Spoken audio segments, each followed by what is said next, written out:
Om Sahana Vavatu Sahanau Bhunaktu Sahaviryam Karavavai Tejasvinavaditam Mustoma Vidvishavahai. Om Shanti Shanti Shanti. May that one protect us both. May that one nourish us both. May that one give us energy and vigor in our work. May that one give us energy, vigor, and efficiency in our studies. May we not unnecessarily cavil or argue with each other. Peace, peace, peace be unto all. So welcome to you all. This is the commencement of the 14th chapter of the Srimad Bhagavad Gita.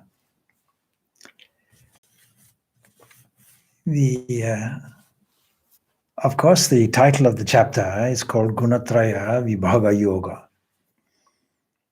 And as the title suggests, is the yoga, the division of three gunas. The subject of gunas is very, very significant and important for any student of spiritual life or practitioner of spiritual life. And that is why there's a whole chapter dedicated to this, even though it's a very short one, a mere 20 and odd, just over 20 stanzas are there, 28 stanzas. Nevertheless, it is a very significant thing, because once we understand it, then it gives us an understanding of what liberation is, what freedom is, and takes us to our goal, so that it is actually described as knowledge. Knowledge of what? Knowledge of what we are dealing with in our ordinary, so-called ordinary, everyday life, and knowledge of why, if we feel, if we are free, if we are perfect, if we are unblemished, if we are infinite, if this is our nature, why is it we don't feel like this? Guna itself means a rope, something that binds us. We can take it in a milder form as strands. We can imagine that the whole universe is something like a woven cloth with three strands within it, all stitched together. And these three strands are called gunas. They're not exactly qualities, as I mentioned before, because this is not the first time that Sri Krishna is mentioning the word guna. And it won't be the last time either.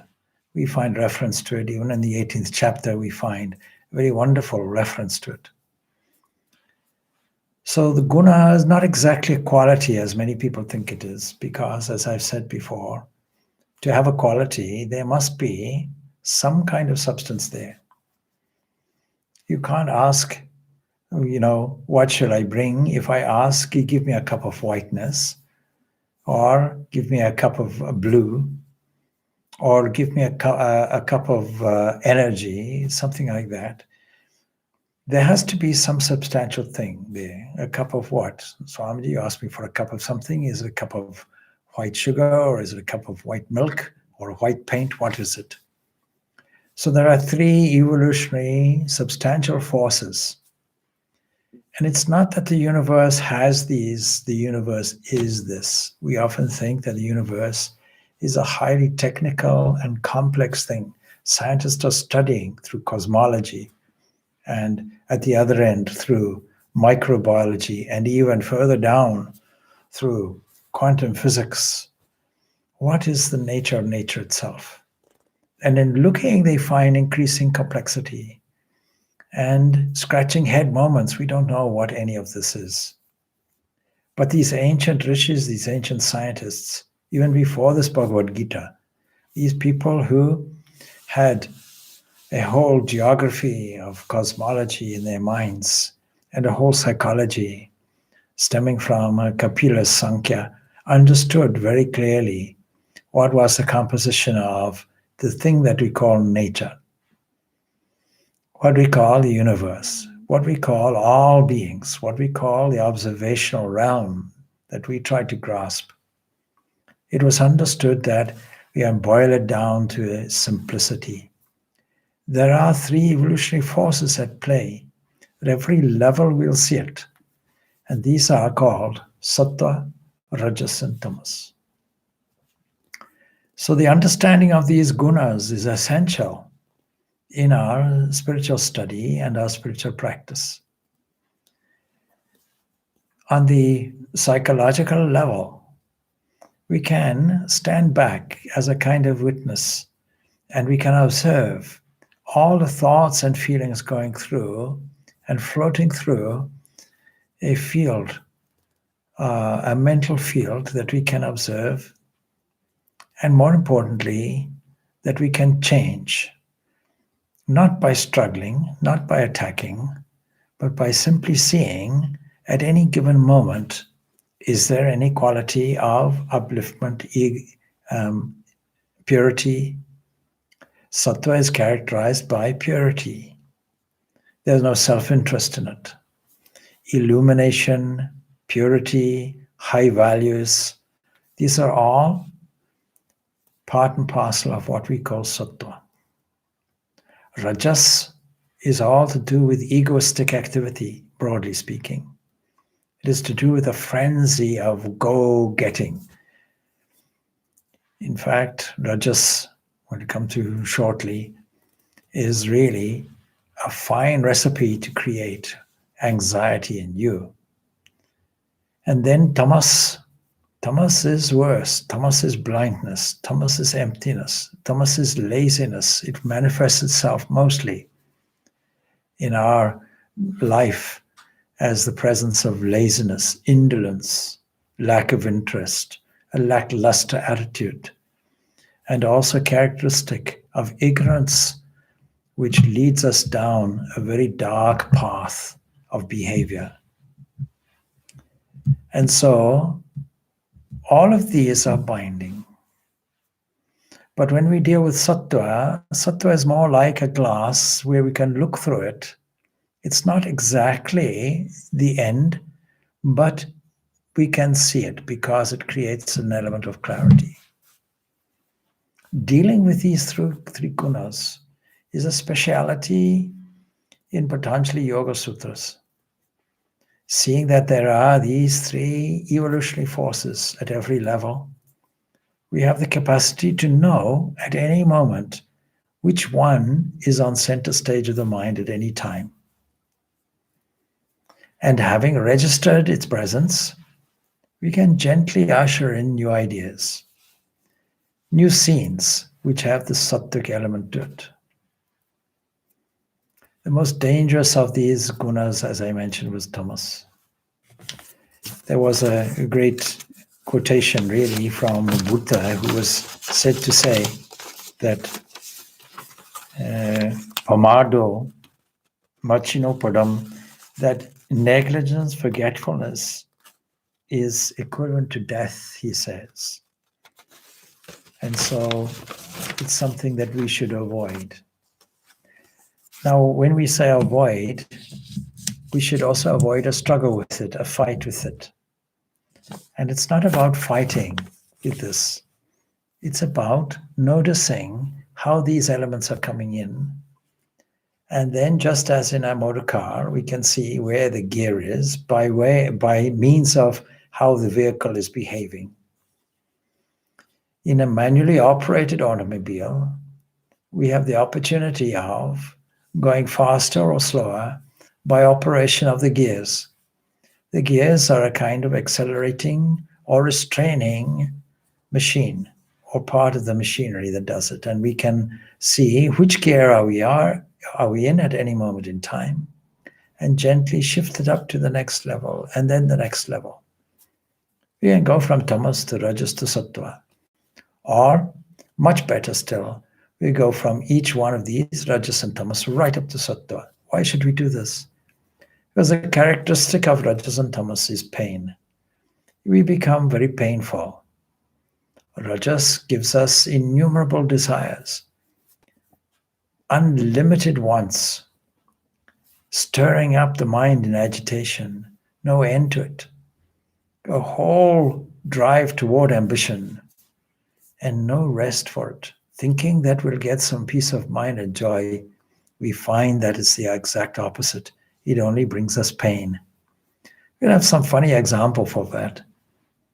If animals in Africa are sleeping in the early morning and a lion is hungry, then their tamas will find its reward. They'll be eaten. And then on the other hand, you see, if we are entirely active and full of rajas, then we will be a go-getter, elbowing people out to the front and trying to get in front, trying to get an advantage, egoistically, an egoistic advantage. And eventually those that we are pushing will realize it, and the whole universe will come and squeeze us, and it will be painful.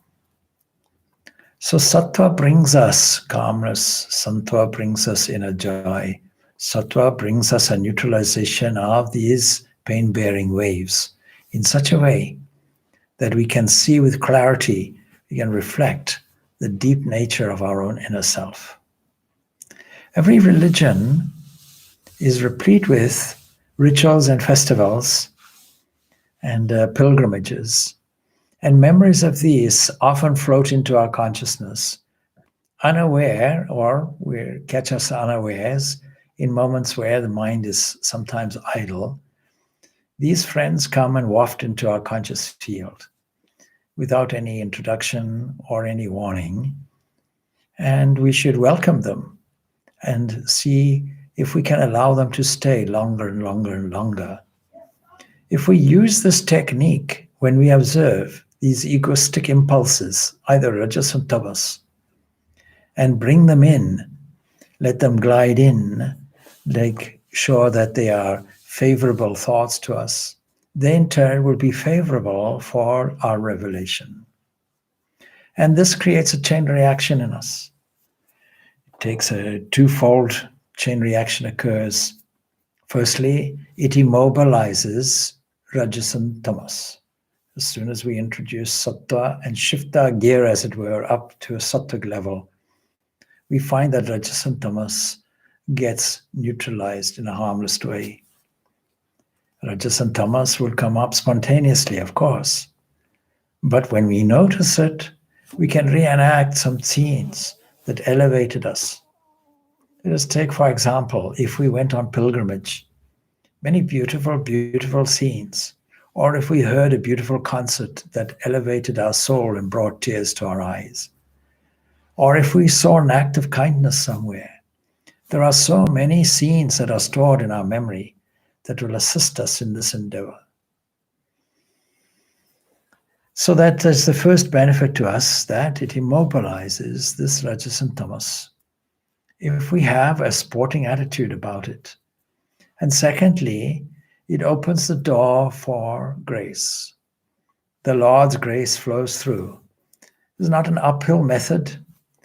And if we are able to do this, we find it becomes a continuous road of spiritual practice, a continuous road of joy, a continuous elevation of the spirit, as opposed to fighting or repressing. Any psychologist will tell you that repression is not a good thing. And so the psychological technique of neutralization and sublimation is the way to handle these gunas. This is why this subject is very important. Not only does it give us information about how the world is made, is constructed, but how to deal with it to our benefit.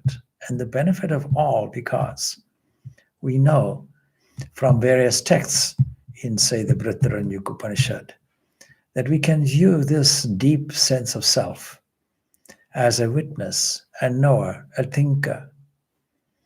A passage in the Brihadaranyaka Upanishad mentions this: witness, knower, thinker. Another passage will tell us that this is immeasurable, and therefore the intention behind a thinker carries through.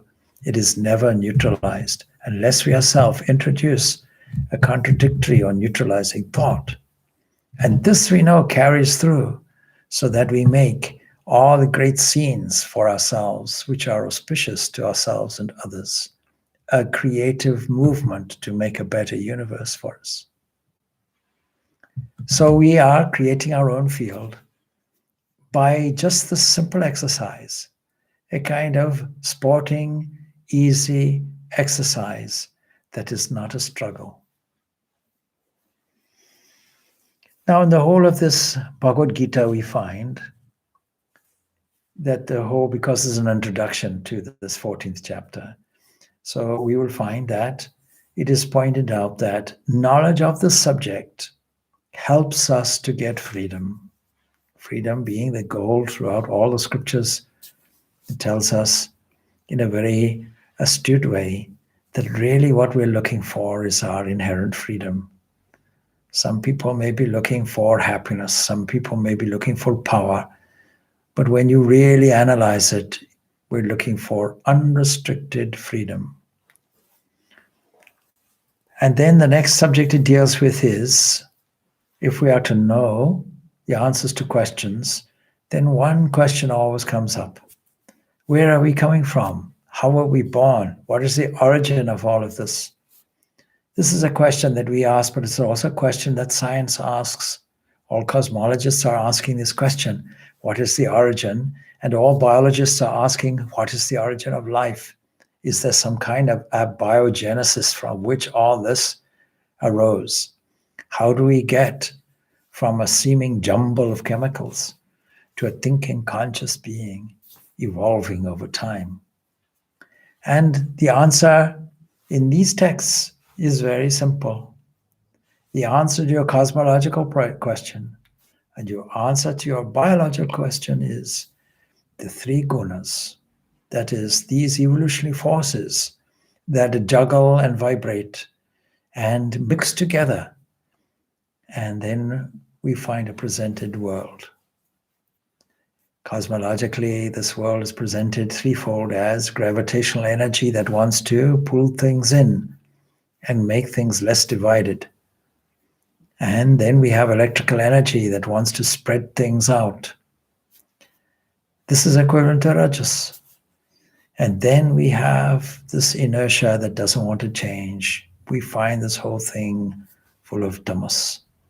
And then when the will to unite puts pressure and squeezes energy onto matter, then we have this electrical energy forming in clusters, and we find a clumpy universe. And from this clumpy universe, we find tamas, that is, we find rocks full of this quality. But still, all these three are there, simultaneously operating.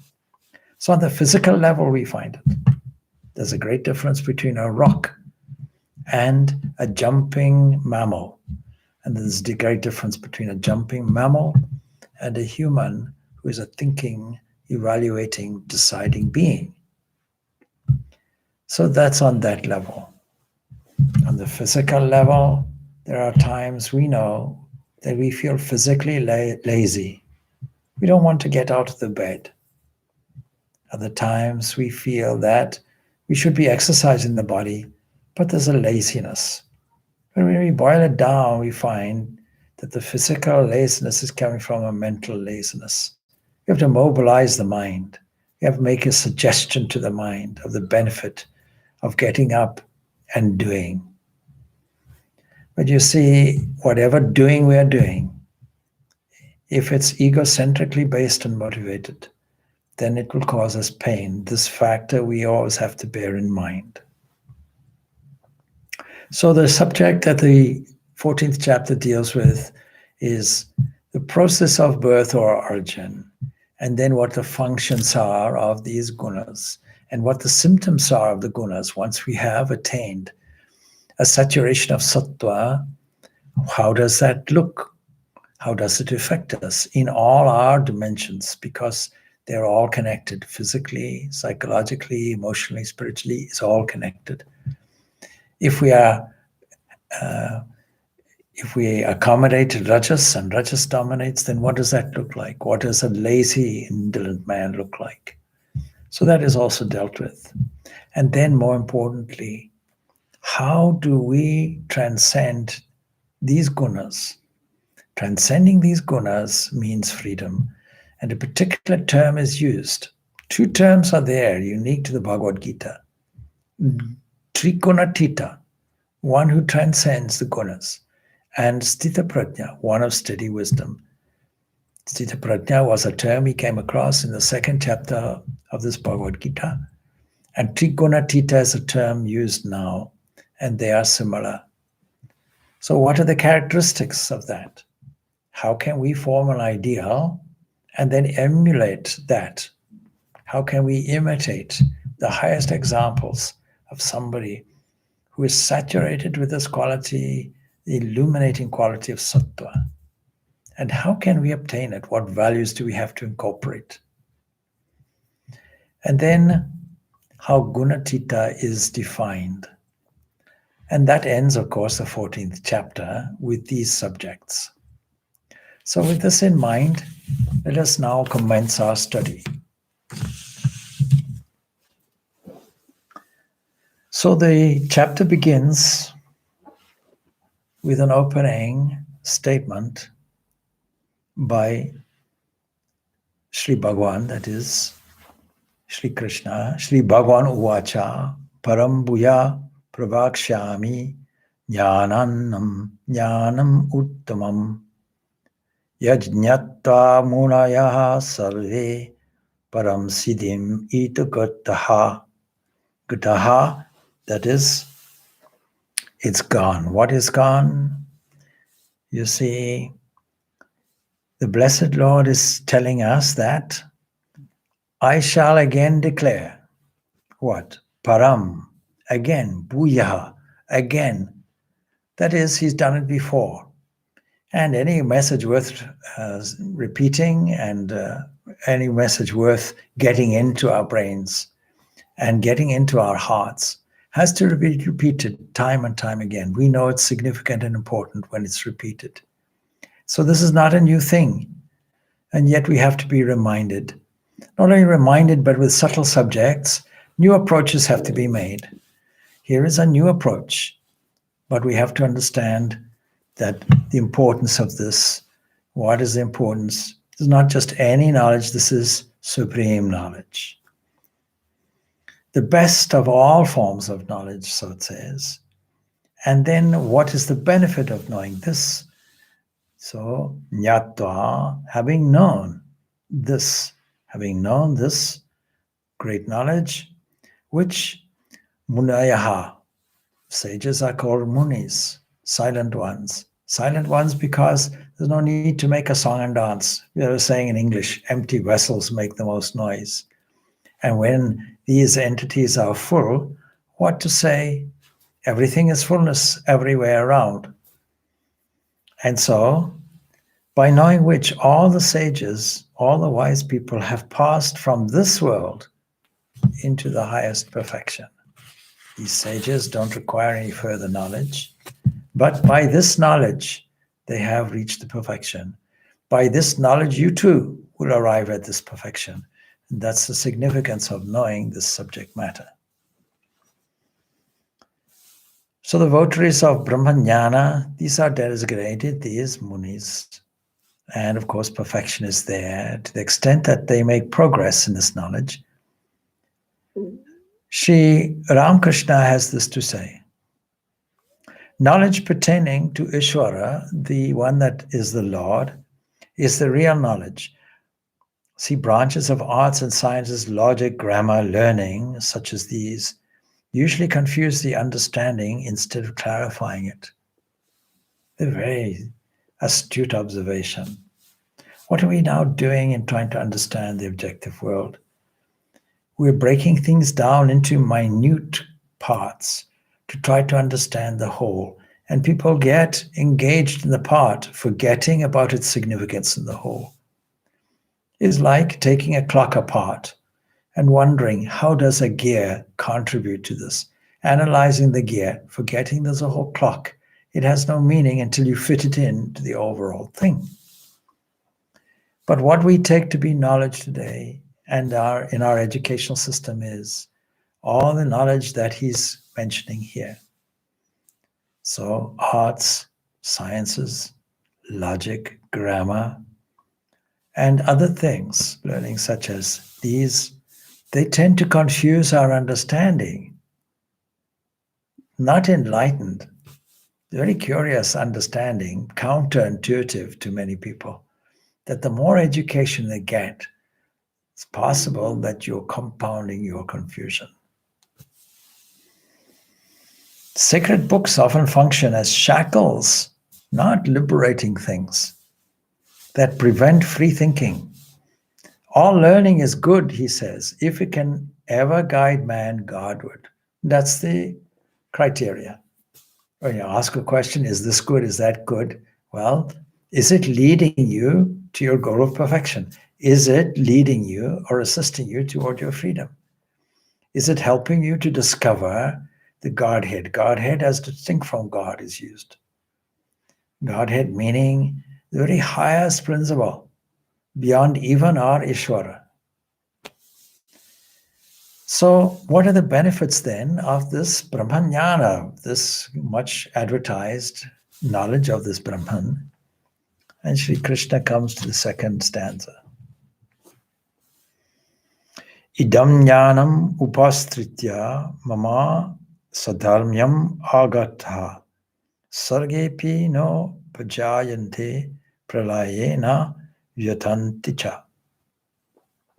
They who, having devoted themselves to this knowledge, having not just part-time, but having devoted themselves, the more you concentrate on something, the more you devote your energies to something, the more it yields. So having devoted themselves to this knowledge, having attained to unity with me, are neither born at the time of creation, nor are they disturbed at the time of dissolution. Many people want God to be separate and apart from them. They want some entity to blame. Of course, they might want some entity to praise. There's a sweetness in it. And we're not denying the sweetness, because this is part of bringing in the sattva. We find in a number of different places in the Bhagavad Gita some emphasis on this. If you remember, for example, we find in the 9th chapter, we find this stanza coming. Mahatmanas tu mama partha devim prakritim ashritaha bhajantya nanya manso nyatva bhutadim avyayam. See? But the great souls who take shelter of my divine energy know me, that is the Lord Krishna himself, as the origin of all creation. They engage in my devotion with their minds fixed, where? Exclusively on me. Satatam kirtadyanto mam yatantascha triti vrataha namsyantascha mam bhaktya nitya yukta upasati. Always singing my divine glories, strive with great determination and humbly bowing down before me, they constantly worship me. How? In loving devotion. And then, of course, the 10th chapter also says something similar. It says, with their minds fixed on me and their lives surrendered to me, my devotees remain, what? Ever contented in me. They derive great satisfaction and bliss in enlightening one another about me and conversing about my glories.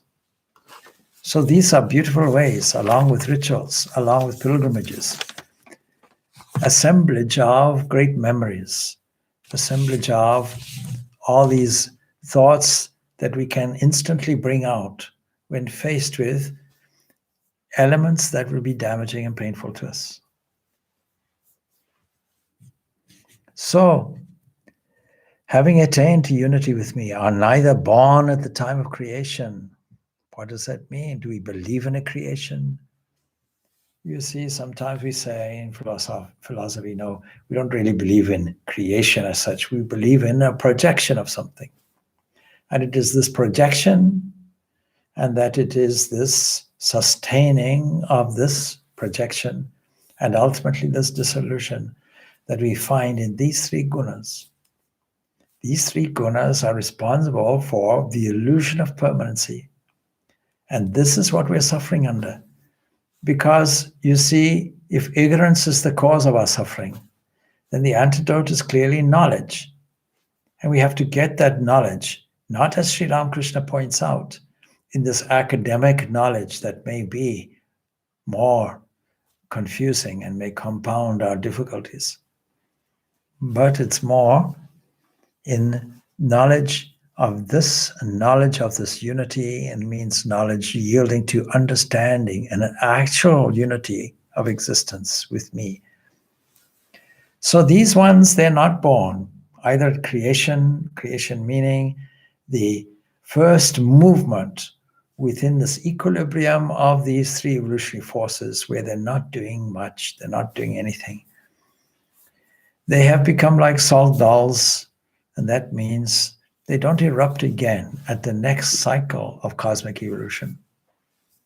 Nor are they disturbed at the time of dissolution, when things go back. See how beautifully we view this universe, not as a beginning somewhere and a finite end somewhere. We think of it as a continuation of the cycles, having no beginning and no end, and yet being like a breathing in and breathing out, a cosmic kind of breathing, where the universe gets expressed and then withdrawn, and then expressed over eons and eons of unfathomably, infinitely large periods of time, which we, of course, designate days and nights of Brahma, like that. You see, the salt doll gets consigned to the sea. It loses its assumed individuality and regains its natural state. Many people don't want that. They're reluctant. They say, what becomes of me? And this is because this play of Sattva, Rajas, and Tamas, as soon as we find that Rajas and Tamas are reigning, are in charge, we find we have an attachment to this body that the previous chapter designated as a field of activity, kshetra. Clearly stated, Sri Krishna tells us that this body is a field with all the activities of a busy endeavor, a busy field of activity where things are sown, things are grown, and things are reaped. This we call, of course, karma. So each such is the case of the jnani, that it disappears. He gets himself identified with this Brahman who is beyond the modifications of this prakriti. So we have this prakriti, this nature, and we know from previous chapters and studying it that this distinction is made. There's an observer and knower of the field, and then there is the field itself. In the passages such as Brihadaranyaka Upanishad, designated as a witness and knower, the thinker. So a wonderful example Sri Ramakrishna gives: boiled paddy does not sprout when sown in the field, but the unboiled grain keeps on propagating. Makes sense. The man bathed in the fire of Brahmanyana, this knowledge of this Brahman, is no more troubled with births and deaths, but the ignorant one cannot escape from that ordeal, and the ignorant one, I may add, does not want to. So how is this cycle of birth kept up, along with its suffering, we may add? So the answer comes. And so there's a process of birth which is being described in the next two stanzas. Mama yunir mahad brahma tasmin garbham adhamyaham sambhavaha sarvabhutanam tato bhavati bharata.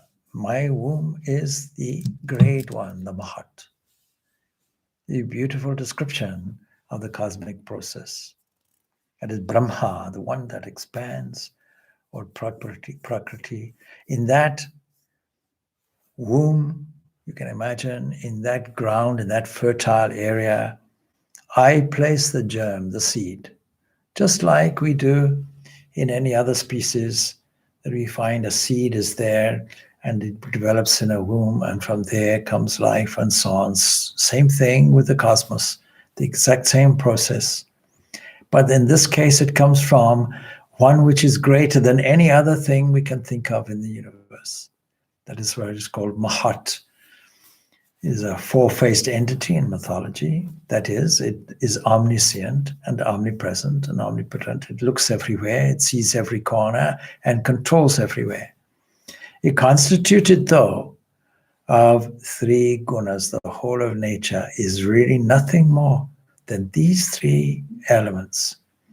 And he's the materials, he is the material cause of everything, movable and immovable, by virtue of a movement of thought. Whatever is manifest as the universe with its multitudinous beings is that one, is he.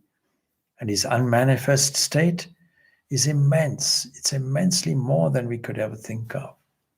And as I say, for this reason, he's known as Mahat Brahma, the great, great entity, the all-pervasive, all-pervading entity.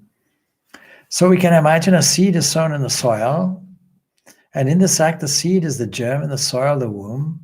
You can put it in that way. And in a baby's coming to being, its mother and father function with XY chromosomes. And the same thing with Prakriti and Purusha, respectively. So this act takes place on the macrocosmic scale because of a principle that whatever happens on one scale happens everywhere. There's no need to scratch your head and think, is the minute level of our cosmos in any way different, subscribing to different laws to what we find in the macrocosmic situation? No, we can apply the same law. Just have that one axiom. Whatever happens here happens there. Whatever happens on the microcosmic scale will happen too on the microcosmic scale. We have a body here. There's a whole macrocosmic body called the universe, comprising all this matter and energy. We say that in yogic terminology that we have an internal body made of from prana, and that divides itself fivefold, as it were. And the same thing in the universe. Prana runs the universe. In modern scientific terms, we call this matter and energy. And then we have also within it a cosmic mind, just as we ourselves have a mind. Same thing with the cosmos. Cosmic mind is there. And we call this Brahma, or we find Hiranyagarbha as the term, that golden seed or golden womb from which everything comes. And then just as we have Atman that stands still, just like the king or monarch in an 11-gated city, as the Kathopanishad tells us, or 9-gated city, as this Bhagavad Gita tells us. Just as in this way, the cosmos also has this entity. And so you can see how we can think of this. And if we do that, we're evaluating the cosmos in a very different way and getting the benefit of this revamped valuation. So this act takes place at every scale, and in the great womb of the Prakriti, the germ of the Atma Chaitanya is embedded. This blissful union of this Kshetra and Kshetrajna, this field and this no other field, as we described in the last chapter, takes place in this way, leading to coming forth of this Hiranyagarbha, this cosmic embodied being or embodying being. And the countless then Jivatmans are none other than these rays emanating from the cosmic being. You know, when we do the personality development course that we call Enneagram and Essence of Truth, is another way of seeing Sankhya psychology and the Vedanta philosophy.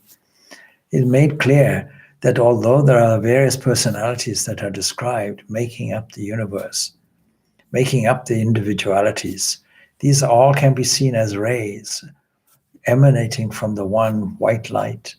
Just like rainbow colors are there, But behind that, when conditions are taken away to fragment, as it were, and make a refraction called these 7 colors, there we see that one white light, bright light. And so the Jivatman is also called the Kshatrajna because of his being endowed with the faculty of understanding. And so we find variations and grades in all these Jivatmans. And all of them are due to their own limitations produced by these 3 forces called gunas. So as a result, and the way we handle them, of course, as a result, the Jivatmans are all of infinite aptitudes and infinite temperaments. Don't expect anybody to be the same as you. What we often want is a mutual admiration society where everybody behaves and talks like we do. And then we get irritated and frustrated when it doesn't happen because we never saw the totality. We never saw through the illusion of these 3 evolutionary forces that present us with 3 things. It presents us with hiding and ignorance. We can't see the reality. It leaves us with a projection. Something else is projected on us, like a shadow projected. And we find that it is a symptom, or it is a projection of something that is there, and therefore it has the form and shape and signatures of what is there. In many talks, I mentioned this. There's a question, why do things obey such laws as gravitational laws? When you throw a ball up into the air, it comes down again. Why? Don't tell me it's just gravity. Why should there be such a thing as gravity? If not because when you add these strictures of time and space and causation and function on this one undivided entity, it has no choice but to try to get back to its pristine state. Its undividedness. This is what we call gravity. And then when something wants to fly off and create diversity and express itself in infinity, is this not Rajas expressing itself? And then Tamas is there, it doesn't want to move. It's like a car, you see. A car, you have great difficulty moving it unless you have an engine and a mechanism to start it, and gears, and so on, and then it goes. Then it doesn't want to stop. And therefore you have to have brakes to stop it, or bring down the speed of the car through reducing gears, and then a brake. So these 3 forces are there wherever you look. It's extremely simple. How is it that we never noticed it before? And we came up with these questions that how is it that there is gravitational energy? Why should there be electrical energy? Why should there be electrons buzzing around the nucleus of a cell, not being fixed, not diving into the center, into the proton and making a crash landing there? What are the principles that keep it buzzing and keep it away? So these resistant forces going outward, and these uniting forces pulling it inward, and then inertia. Neutrons don't want to do anything. Now the next stanza then, the 4th stanza, goes like this. Sarva yonisho kuntaya murtaya sambhavanti yaha dasam brahma mahad yoni aham bija pradaha pita. Whatever forms are produced, in any wombs whatsoever, this great Brahma, this central cosmic mind into which everything gets packed, or nature, is their womb. I am the seed-giving Father. This is beautifully put. You can imagine now.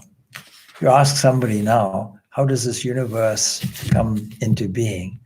You say there was a seed, and that seed was inserted into a womb, and from that came a diversity of beings. They'll say, please tell us another story. And then you put it then in scientific terminology, and it all makes perfect sense. So the Prakriti is really like cosmic mother for the entire creation.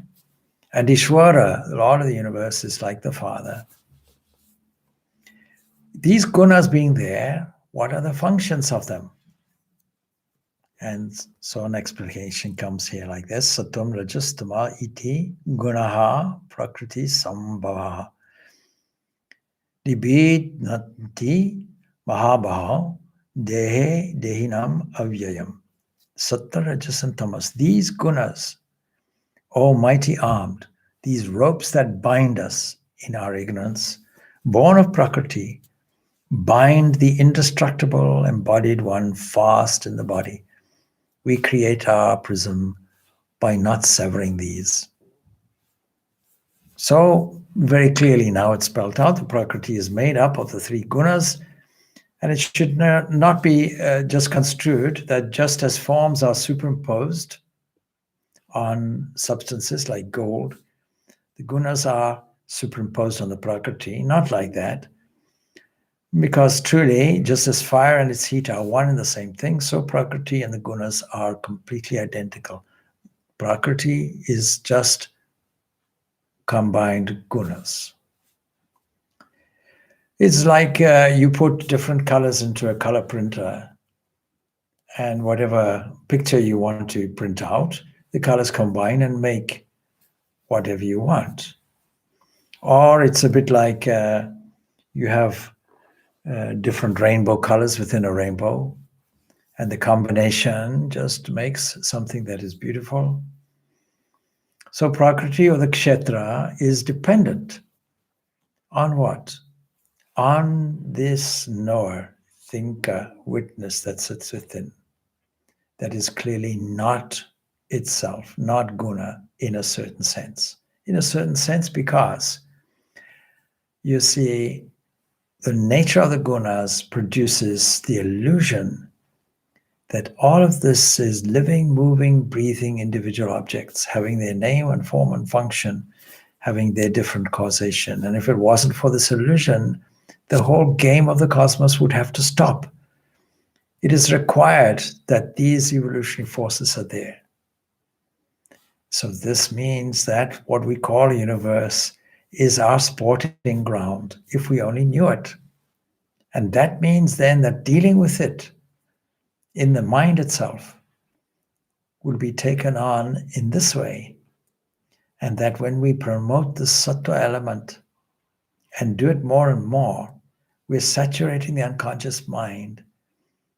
Our habit level changes in such a way that we create the Lord of the universe, we might say, creates our unconscious bank account, our fixed deposit account.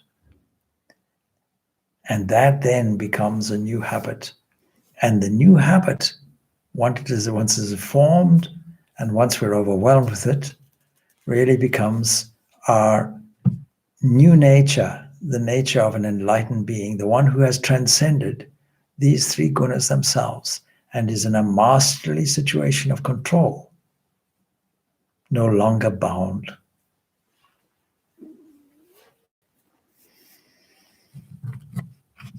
So the fact is that the unfettered Atman that sits in us seems as if it's fettered due to ignorance. But what has happening? And three examples are there in the Vedanta, and they are familiar to us. We'll take only one, and it's a very famous story. I've told it before, no doubt here. So in the twilight, when the sun is going down and it's not very easy to see outside, a person steps outside and sees something coiled up in a corner and jumps to a conclusion. The conclusion is, this is a snake, and therefore the snake is going to bite me. And my reaction, thinking that it's a snake, really will be that I should either run away from it, or I should advance toward it and kill it, or I can stand mesmerized. And so I go in and I get somebody, please shine a torch on this thing, something like a guru, a wise person, and shining the torch or giving you the torch and allowing you to shine it yourself displays and reveals for you it is merely a rope wound up in this way. Now, your superimposition of a snake was not a superimposition of something else. It was characteristic of something coiled up. It was characteristic in the example. The example tells us that what was coiled up has a kind of length and breadth that is familiar to us. That is, we see this Atman shining through these various gunas. And the rope itself was hidden from us. And the snake itself was projected. And the lamp of wisdom has the capacity to reveal it. Sattva has the capacity to reveal it. Sattva is a revealing factor. But once it's revealed, we no longer need the lamp. The characteristic of knowledge is we don't have to repeat it. Knowledge is the cessation of the necessity to repeat something. You can test it out. You don't have to repeat your own name. You know it. Having known it, you don't have to write it so many times. It's not exhausted when you use it. In the old days this is now gone, of course, in the old days when you wrote a check out and signed it, you didn't have to repeat 100 times your names so that it's restored again for making further checks.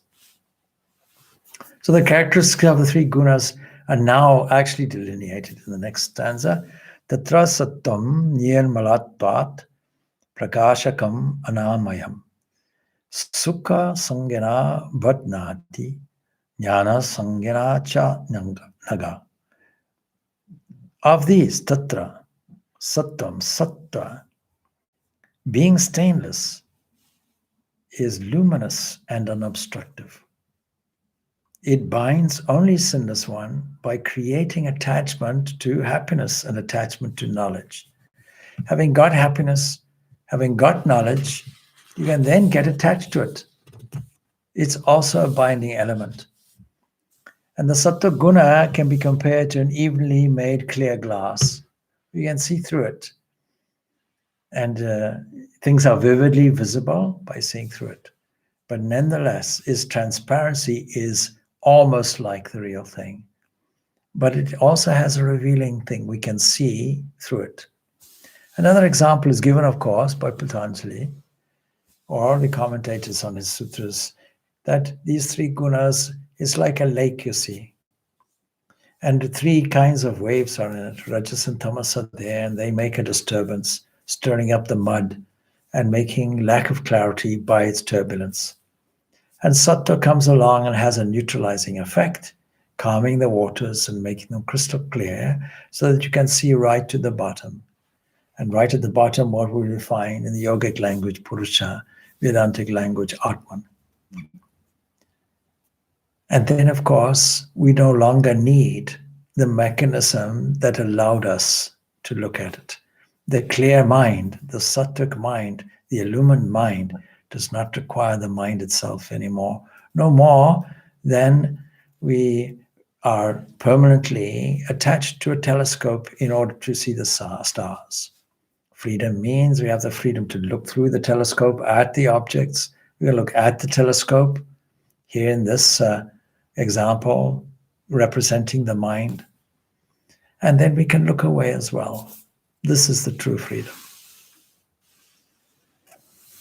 So the enjoyment of pleasure is with a great gusto in the highly developed ones that in ordinary beings, is not there, a kind of happiness and pleasure due to the predominance of sattva.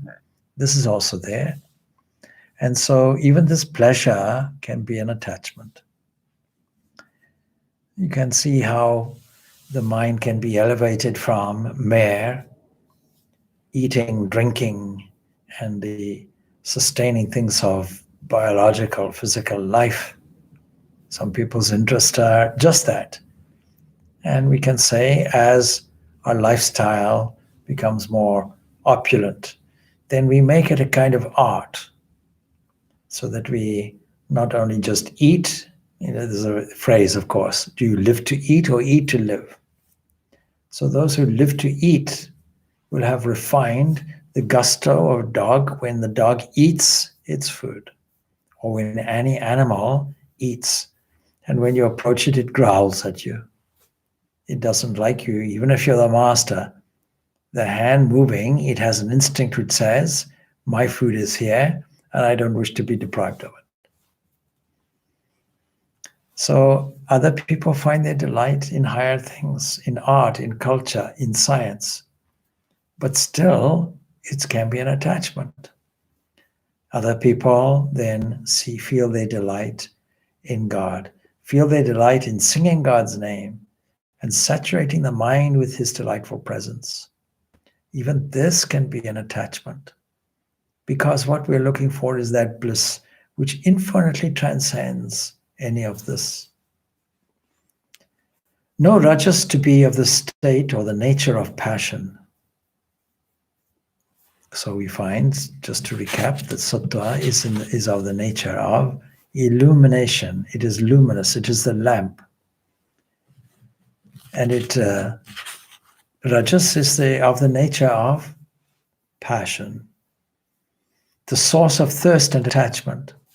It binds fast the embodied one by attachment to action.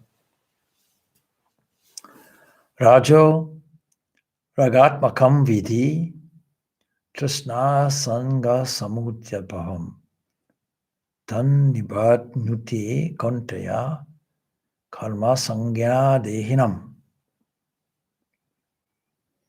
It binds fast. If you look and see what guna is particularly operating in the mental field at any one time, and you see that there is a kind of desire, if it's habitual, you'll hardly notice it. But you have the capacity to stand back and see. In this game of looking at the mind, you can see, oh, it's in this condition. There is some desire, some dissatisfaction. Some feel a felt need for a kind of compensation, particularly when one is under stress. Then you go to the old files in your childhood, and the files say, we used to make our compensation by doing A, B, and C. And the source of thirst and attachment. No one likes to be thirsty. When you're thirsty, you're not satisfied.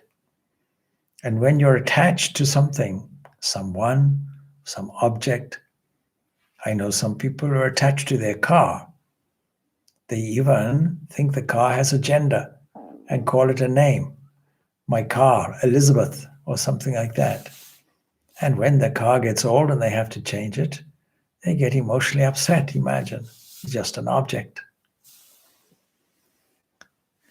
And so we can see how these fetters are like ropes that bind us and restrict our freedom and restrict our movement. And as long as we are bound and not free, we are unhappy, and this life will pinch us. So the embodied one, or the one that feels in embodiment, is driven to action and driven to attachment.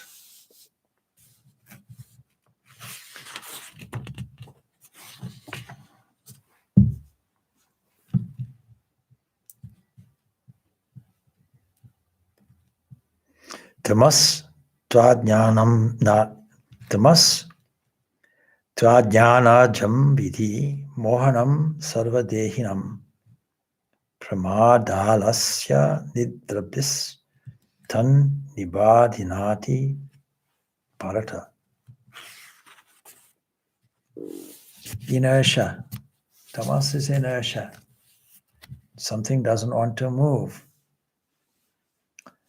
But know that this tamas is to be born of ignorance, deluding all embodied beings. It gives us the darkest moments. When we go into depression, that's what we find emotionally. It binds us fast. It doesn't allow our freedom. How does it bind us? By heedlessness, indolence, and sleep. Sleep is the biggest enemy when it's overdone. Of course, we all require sleep. The body requires sleep. You see overeating, oversleeping, overdoing something like this. And when the body is lazy, the mind becomes unenthusiastic and dull. Very often people say to me, I started meditation, but then you see in the morning I find I'm getting up late, and then the time is gone and I'm not doing it. I somehow don't feel well. And then you start inquiring, how much sleep did you get? How much food did you eat? How much exercise did you have? If the body is feeling lazy, the mind will feel lazy. And it is one of your biggest enemies. This whole chapter is really akin to nursing the human body. And the human body is sick. And we find a sick from, and just as all sickness, you get the various symptoms. I don't feel well, I should stay in bed. A kind of laziness of body and mind, or a feverish activity, if you want to compare it to sickness. And then the remedy is there. Please introduce some high values, some noble values, some values that experience generosity, some values that have great virtues within them. So, Tamas is born of ignorance, deluded by all beings, embodied beings. It binds fast, and how? By heedlessness, indolence, and sleep. But all the three gunas are collectively described again in the next stanza. And now, being 9 o'clock in Irish time, we'll just dip into the ninth one. Sattva binds one to happiness, rajas to action, while tamas truly veils knowledge and binds one to heedlessness. And in this, we should think of the example of mistaking a rope for a snake. This is all due to the illusionary effect of what we call gunas. We look forward to seeing you next week. Please subscribe to this channel so that you'll get notification of all these various activities, various talks from Swami Vimokshananda and myself on Tuesday evenings, and Swami Vimokshananda on Saturdays and Sundays. And then, of course, periodically, we see if we can have Zoom recordings placed on YouTube as well. Om Shanti, Shanti, Shanti. Peace, peace, peace be unto all.